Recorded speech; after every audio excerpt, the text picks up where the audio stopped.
struggle with film because most of it's rubbish.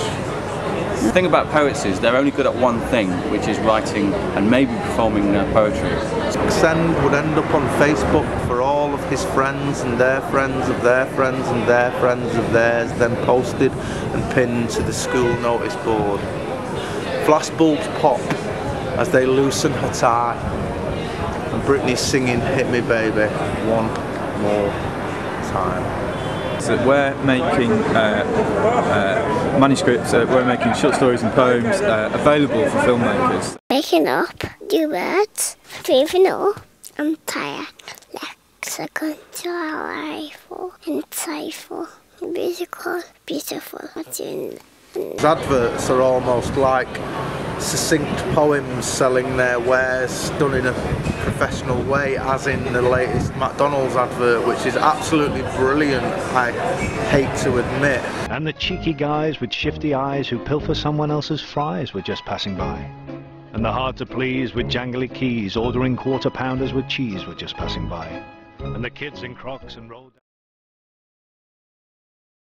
Films that I've made so far, I've just written the poems myself really, and then just had the visuals in mind as I've been writing them.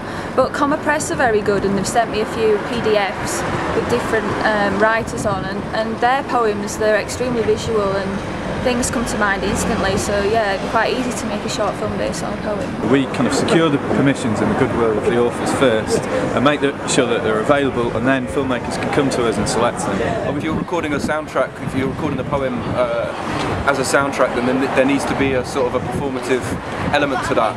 And if you're doing a film poem, then it makes you work on both those things, because you've got the structure of the poem, even if you interpret it in a completely different way to the way other people would. I agree with the short thing. I think if it's short, less than 1 minute, it works really well. Otherwise it requires too long an attention span, which I don't think people have got anymore.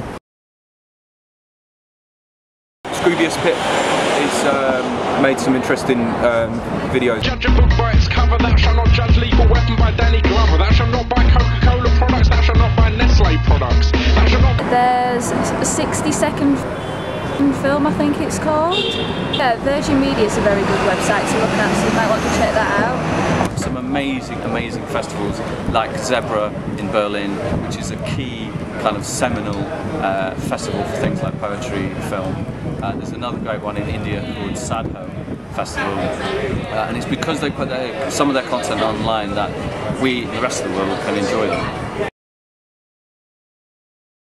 We have had an instance of one of our filmmakers, she had material available on YouTube, and it kind of endangered a distribution deal that she got offered.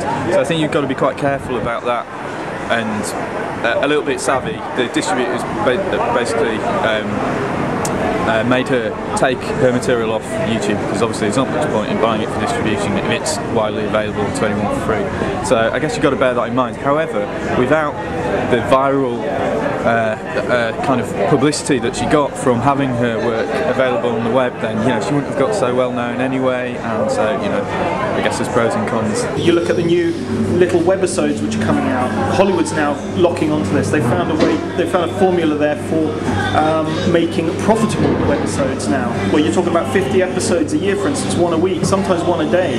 So no, the web's very important as a story delivery system. Yeah. I think audio is one thing. Everybody's getting on audio, and I think all the publishers are looking at MP3 downloads. But with YouTube, you actually get a much more accessible version of downloading material. Even if it's a poem with a static image of the poet or a bit of text, I think that's a much easier way of accessing it than downloading an MP3. I don't go to the internet for my entertainment. I go as far away from the internet as possible. She sings and she swings in a box bedroom with half-naked wags and hunks watching her. Slow beating heart broken by a boyfriend, promised never to play kiss and tell. The gift of a picture beamed to his phone as the church bell struck 12. He said if she loved him, she'd do it, and that this was the sign that would prove it. Never imagining her pose click send would end up on Facebook for all of his friends and their friends of their friends and their friends of theirs, then posted and pinned to the school notice board. Flashbulbs pop as they loosen her tie, and Britney's singing "Hit Me Baby" one more time.